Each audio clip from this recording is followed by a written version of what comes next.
The NBA's annual survey of general managers posted earlier this week, and Miami's apparent lack of talent didn't exactly get a ringing endorsement from the league's movers and shakers. We'll break it all down, plus some insight into what Jimmy Butler suffered through last season. All that and more on today's episode of Locked On Heat.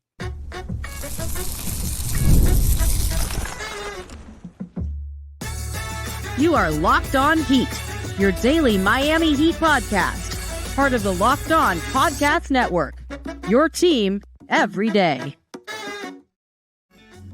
Welcome to Locked On Heat, your daily podcast on the Miami Heat, whether you're tuning in on YouTube, Odyssey, or your favorite podcast app.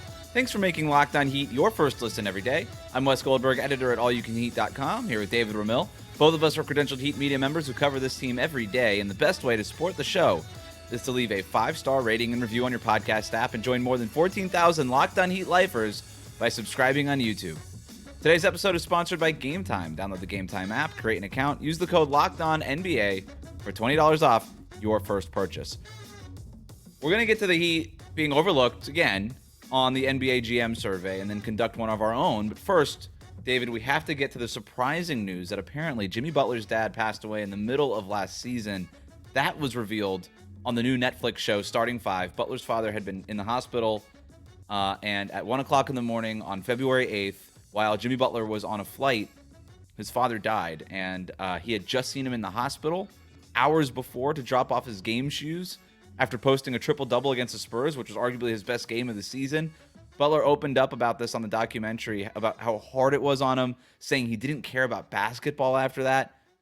I mean, honestly, watching it was a heartbreaking reveal on the show. But David, my three takeaways are that, number one, I feel sorry for Jimmy. That sucks. Number two, I'm shocked something like this didn't get out ahead of time. I'm surprised that we are being surprised by this now. If this happened in February and we're finding out about this on October 9th when that Netflix show comes out. And three, I understand why he didn't totally look engaged at times last season. So what did you make of it?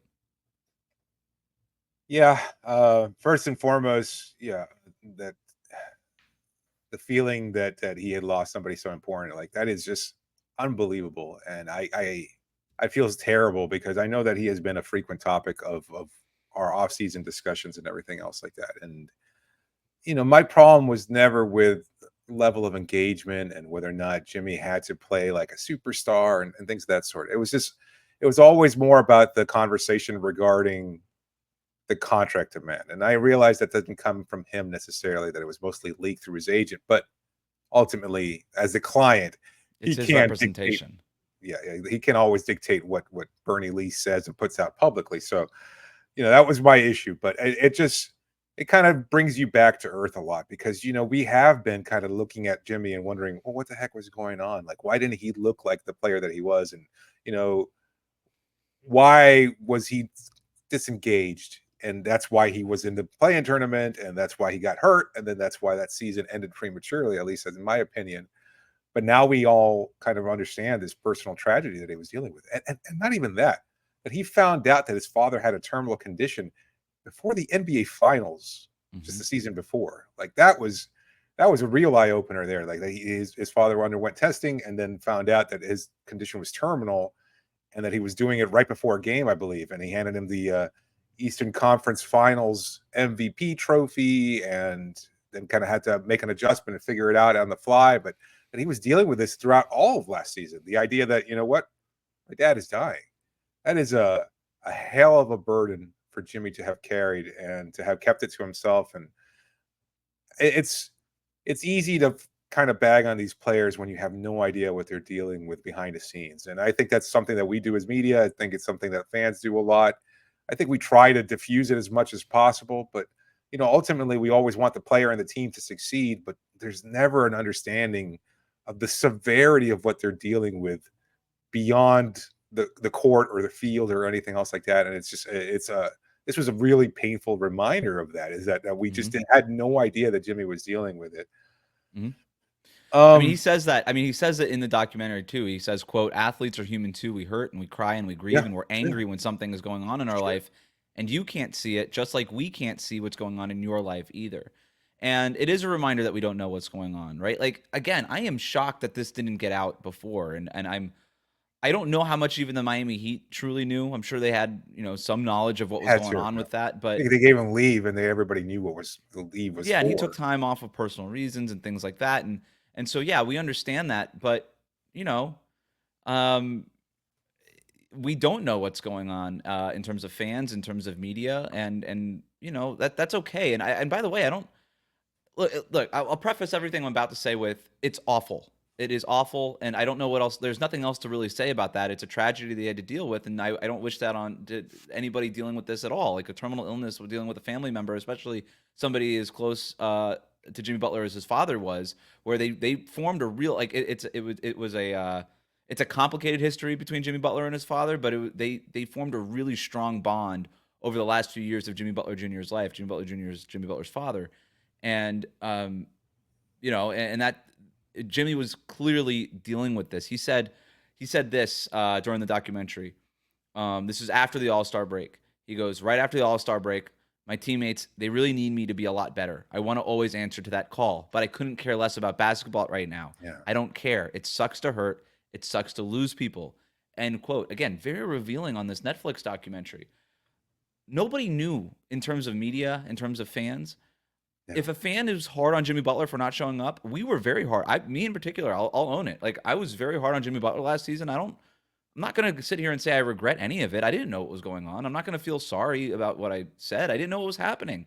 It was his right to keep it all a secret, but I didn't know, and even he was the one trying to say, like, I want to get back. I want to be here for my teammates. Let's not forget in March, he was telling Chris Haynes, I have the ability to turn into the greatest basketball player in the world all of a sudden. Like he was also backing up the braggadocio. And I don't know if he was trying to speak it into existence. Perhaps that's what was going on now. Yes. That you have better.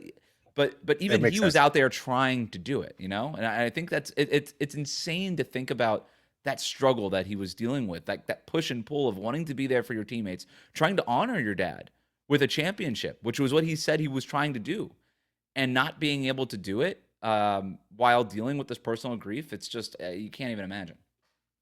That's a good point. I'd forgotten about that Haynes interview, but he did. It seems now, and again, it's easy to kind of use the gift of hindsight and be able to say, "Oh, this is," put the pieces together and everything else like that. But he might have been just trying to manifest something by saying, "You know what? I can do this. I can do this," as he's trying to work through grief in his own unique, individual way. There, so it's.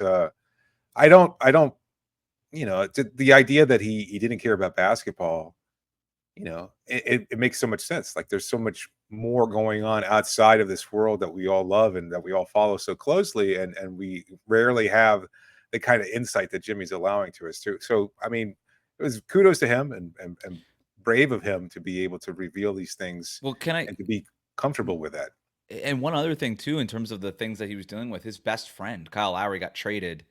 Yes. Less than a month before his dad passed away.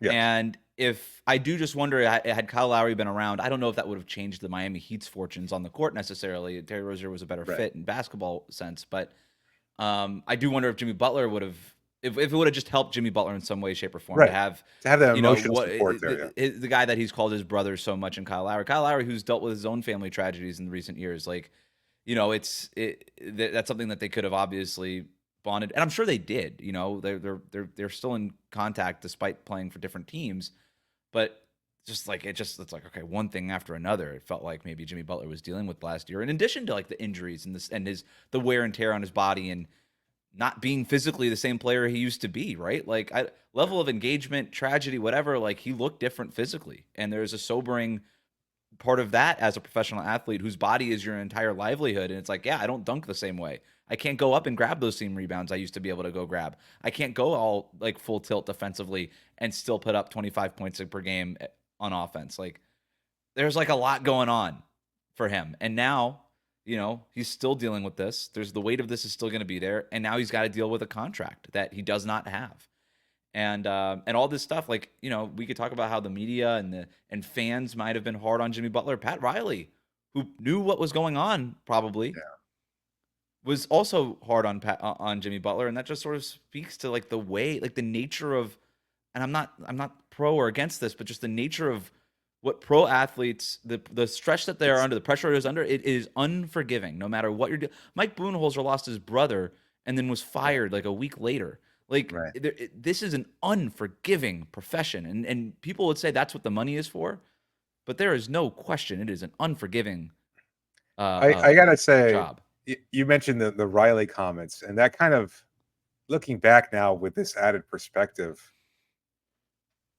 I understand his issue with Jimmy was mostly that he perceived his comments about the being able to beat the Celtics, or that they would have beat the Celtics had he been out there, as basically Jimmy knocking the team that was actually out there and available to play, as opposed to Jimmy, who was nursing that injury that he sustained in the play-in tournament. But his comments about, well, Jimmy's got to play more, he's got to be available, he's got to do this, and we're not going to engage in contract talks. It kind of looks a little bit more cutthroat through this different lens. Oh, yeah. Now. It's not to be necessarily overly critical of Pat, but it's like, if he knows, and he knew what was happening, you can't say you got to be out there, tragedy or no tragedy. It's like, hey, no, David, that's the job. Like Pat Riley has a job to do, right? Like it's not his job. But you can't say that. You can't say, like, we've seen Pat in the past, and I've been critical of Pat in the past. Like he pushed Dwayne away, he pushed LeBron away to some extent. Like he's done these things. These are the realities of what he's done. And I understand it's in his Schenectady blue collar world, that's the way that you make the most out of people or get the most out of it. It's like to push, and you kind of find a way to, for pressure to become diamonds or whatever, and I get that, but it just seems a lot more harsh now to have pushed Jimmy that way in his end of season press conference, knowing what he was dealing with. Of course, but you don't become Pat Riley by not being cutthroat, right? I suppose. Like that's what I'm talking about. That's the insanity of that profession, the insanity of getting to the highest level of your profession, the point where you get your court named after you. You're a Hall of Famer. Like Pat Riley, you don't get that way by being nice, or you get that way by being cutthroat. And like I'm just making an observation. I'm not, again, pro or against. It's just like people forget just what goes into being at that level. And it's Jimmy Butler having to play through grief. It's Pat Riley having to be cutthroat because he's got a job to do. Jimmy Butler's got a job to do. Like Jimmy Butler got into a fight on the court with the New Orleans Pelicans days after all of this happened. And you kind of realize what that guy was going through now. But he was on edge, right? And so, yeah, I mean, it's just an absolutely wild profession. And that's what docuseries like this kind of show, right? That's the whole point of it.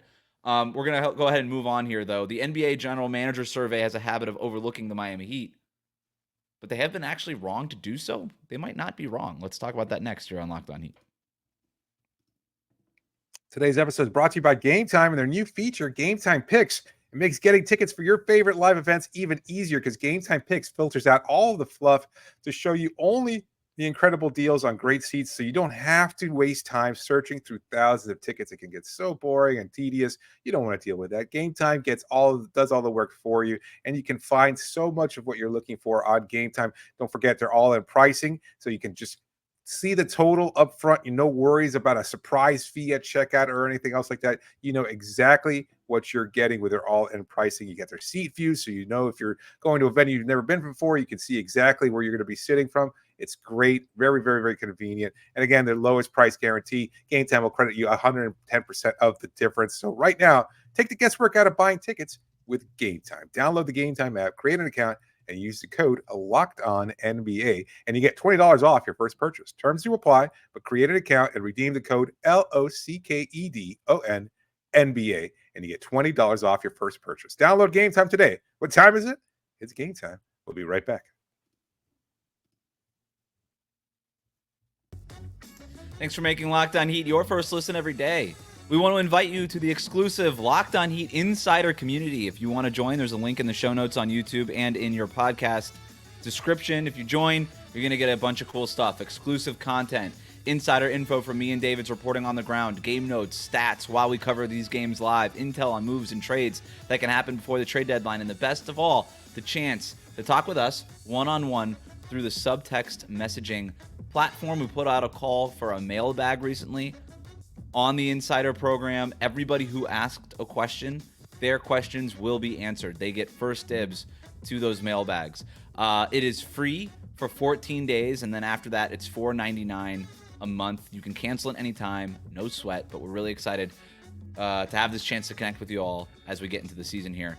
That mailbag episode will be coming up. Will be coming out on Friday. But for now, let's go to the annual NBA.com GM survey, which polls all 30 NBA front offices about the upcoming season. And NBA GMs don't have the Miami Heat finishing in the top 7 in the East this season, David. Here's who they have. They've got the Boston Celtics overwhelmingly number 1. 97% of the vote coming in with the Celtics taking the number 1 seed. The Knicks coming in at number 2. The Sixers coming in at number 3, followed by Cleveland, Milwaukee, Orlando, and Indiana. So that's who, by consensus, NBA general managers think will finish in the top 7 in the Eastern Conference. Do you think they're overlooking the Heat? Not necessarily. I'd like to be able to rally against it and be like, oh, you know what? They're just disrespecting this team. But given the performances from the last couple of years and the question marks about this group, Jimmy and the health and everything else like that, I think it's a legitimate placement for this team. You look at the other teams, the whole survey, if it highlights anything, it's that GMs don't necessarily know much more than we do or any casual fan does. Or don't have much of a different opinion. Yeah. Yes, exactly. And then 2, that they can still be very reactionary to a lot of different things. Like if, this player pops out or, does something different, it's like, oh, all of a sudden he may be the very best in this particular category or something like that. So I think it just kind of is underscored by all that there are these inherent faults in this whole survey. But I understand the perspective that Miami didn't do anything over the offseason. So if you look at it from an opposing GM, it's like, whoa, Miami's got this older roster. It's one more year. Tyler Hero kind of faltered in the playoffs. Jimmy and his contract issue is going to be lingering. They're not going to be able to get more blood out of this particular stone than they have over the last 3 or 4 seasons when they've made the finals and the Eastern Conference finals, et cetera. So I have no reason to expect them, at the same time, I'm sure they think, well, even if the team makes a play-in tournament or is the 8th seed or whatever, they can still make a deep playoff run because we've seen it before on a couple of occasions. Right. So I think it's fair, and I totally understand why they have that perspective. What about you? What do you think? Do you think it's a dig at the team? No. Yeah. No. Yeah. I think NBA GMs in the end, look, you're absolutely right. Like these NBA GM surveys sort of just follow the narrative of everything else that everybody else has been talking about. Very rarely, in other words, are you surprised by anything here. You're not like, wow, I didn't really realize that guy was that good of a defender. I didn't realize that GMs knew all of this about defense that we didn't know. I didn't realize that this team was going to finish higher. I didn't realize we were overlooking them. No, it's kind of the same as the conversation we're having on Twitter or at arenas or whatever it is. So, the general narrative around the Miami Heat over the last couple of years has been regular season, meh. Playoffs, look out. And what this question is how's it going to finish in the regular season? Right. I don't think if you look at any of these teams on paper, you could say, yeah, the Heat are definitely going to finish over any of those teams. They might. They could. Right? Yeah. Totally. They definitely could. I think they're in the same group as Cleveland, Orlando, Indiana, and Miami. Yeah. I've kind of got them all in the same group. That whole group can finish in whatever order. It wouldn't surprise me. Right. And by the way, one of Boston, New York, Philadelphia, Milwaukee, one of those teams is going to finish lower than we expect too. So one of these teams are going to move up. Could be Miami, could be Indiana, could be whatever. One of these GMs put Cleveland finishing with the number 1 seed in the East, which I thought was interesting. But interesting. Yeah, I mean, take a shot. Why not? But I don't know if they get prizes if they win or something. I don't really know what the deal is. And they can't vote for their own team, right? Like it can't be Kobe Altman who voted this. Right. So maybe it was the Boston Celtics general manager, or maybe it was Brad Stevens or Brad Stevens' intern that was like, I don't know, Cleveland. But so yeah, I have no problem with them putting the Heat there. Look, the Heat finished 8th in the standings the last 2 years. They haven't changed the roster largely in those 2 years, except for the Terry Rozier deal. Every other team in the East on paper got better. It's not a slight. I don't care. And by the way, the Heat don't care. And the whole goal is to be better than these teams in the playoffs. But for the record, though, the Heat need to prove the GMs wrong this year. Yes. They can't afford to be, play-in tournament, and then we'll figure it out. We'll kick it into high gear. No. Look what happened last year. It didn't work. You can't bank on that as a strategy. It only got you to the finals 2 years ago, but you didn't do the thing that you want to do, which is win the whole thing. So go be a top 6 seed in the East. That should be the goal. Their goal should be proving these guys wrong. How much like how detailed an understanding of all other 29 teams you think these GMs possess? Because I can't say that's more than cursory, right? Like I mean, like they know players, right? But it's not like they know end of bench guy for an opposing team that's like maybe in the other conference or something like. I mean, does Calvin Booth know who Niko Jovic is? Maybe because he shares a name with a star there. But does he know like? Does he know Alec Burks is on this roster? Does he know who Zion I think Pullen is? Etc. I think they do the same thing that we do. They're hyper focused on their own team for most of Right. the summer, and then they Right. do a crash course right before the regular season, and you start watching preseason games, and you're like, oh wait, Seth Curry was back on the Charlotte Hornets. I didn't know that. Or Yeah, I like, oh, forgot Tim that Hardaway much. Jr. is playing for the Pistons. You're like, okay, and you just sort of He figure is? it out. Tim Hardaway Jr. Yes, a lot with Malik Beasley. They're starting. Yeah, One I of them know starts that every much. game. I watch both Pistons preseason games for some reason. You're a big fan. You like that. I'm into them. Are you? Yeah, you're excited about that. Well, I was talking to Matt Moore on Locked On NBA the other day, and he believes that they're taking a step in the right direction. And my question was like, well, what does that mean necessarily? Like, yeah, they're better than they were last year, but that bar was so low. Right, it doesn't They're mean just more playing. organized now. Yeah, yeah, exactly. They just look like a real NBA team now. Locked On Pistons does a great job covering that team. We don't have to do it. So going back to the NBA GM survey, they did have Bam Adebayo as the second best defender in the NBA behind Victor Wembanyama. They had Eric Spoelstra Yeah. repeating as best coach in the NBA. And they did not have Khalil Ware listed. He got no votes in terms of maybe being the steal of the draft, despite the fact that he was so dominant in Summer League. Any of Right. those surprise you or anything, any one of those points do you want to talk about? Well, I mean, Bam being second, that's fine. Like I get the hype about Wembanyama though That's a is hype, yeah. ridiculous. That he's just surpassed Bam. And Anthony Davis was left off. That Giannis, who was number one last year, is now like number 4 or 5 in this list. It's ridiculous. But Khalil Ware didn't get any votes whatsoever. Again, I think the understanding might be, well, Spo doesn't really play his rookies, and we saw that in the preseason game. So it might be that's kind of what works in there. That might be too much more insider information that these GMs even possess. But at the same time, I would think that No, I think you see where that's been I out mean, there. you see Bam playing center, and Ware's not going to get that opportunity. And as such, if he's not going to put up those monster minutes. Like I somebody commented yesterday, following yesterday's pregame recap, that we thought highly of Pella's performance and not much of Khalil's performance. And again, Khalil came in late in the game playing against subpar players, against the fourth string, the guys that probably will be going to Charlotte's G League team. And at the same time, like while he was dominant in those minutes, he's not going to get consistent playing time because Miami has bigger goals than just developing a rookie. That's certainly part of it. It's baked into everything that they're trying to accomplish this season. But not developing a rookie on the court. That's right. Malik Allen to do at practice. Right. Yeah. Right. And you've got lottery teams. They're not counting on anything. Like those teams that drafted in the top 10, they're getting a player that, they're going to slowly move along so they can, and they're going to give him more opportunity and he's going to get more buckets, etc. That's just how it works. Yep. The guys that are on bad teams put on big numbers. Khalil will not, because he plays for a team that's competing for a title, at least in their view. However realistic or unrealistic, talk to the team about it. The Wemby hype is out of control right now. I love Victor Wembanyama. Literally, this is not even hype. I actively push up against the hype because I'm contrarian by nature. He's probably one of the best 20 players in the league right now, and that might be that's probably 20? Underselling it. It's probably he is so good. But him being over good on Bam a bad Adebayo, San Antonio team? Yeah, I don't know. Him being over Bam Adebayo as the best defender, that's ridiculous. He might be by the end of the season, but I watched a lot of Victor Wembanyama last year. He still gets pushed around by Joel Embiid, Nikola Jokic. He's amazing. He's probably the second best defender in the NBA, and it's probably not that far between Bam and Victor Wembanyama, but Bam is still the best defender in the league. He does not get his strength is what gives him the edge right now. Now, Victor Wembanyama did put on 25 pounds of muscle or whatever it was, so maybe that's something that changes here. But Bam Adebayo does not get pushed around by anybody, despite the size disadvantage that is clearly there. Wembanyama does not have a height disadvantage with anybody, but Bam does not have a strength disadvantage against anybody either. He does not get pushed around. People are saying Jonathan Isaac is the best minute-for-minute defender in the league. I get so sick of that. I watched Jonathan Isaac in the playoffs get pushed around by Jarrett Allen in the Cleveland Cavaliers roster. He's too thin. He can't play the 5, right? He's an awesome defender.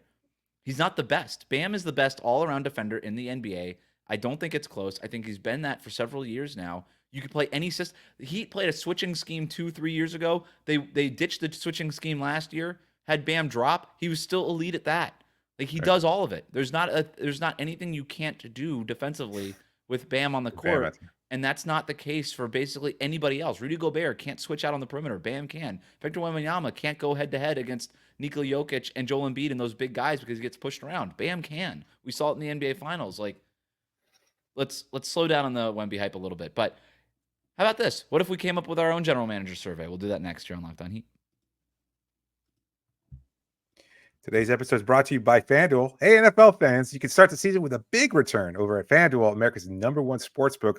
You know, sometimes you get a hunch in the middle of a game and you want to check out the latest stats. Well, you can all do that. You can view live play-by-play, and there's so much more. And it's all on the same page where you place your bets, and you'll get started with $200 in bonus bets guaranteed when you place your first $5 bet. That's $5 bet, and you get $200 in bonus bets guaranteed. So go visit FanDuel.com and get started in all the action today. Go visit FanDuel.com. We'll be right back.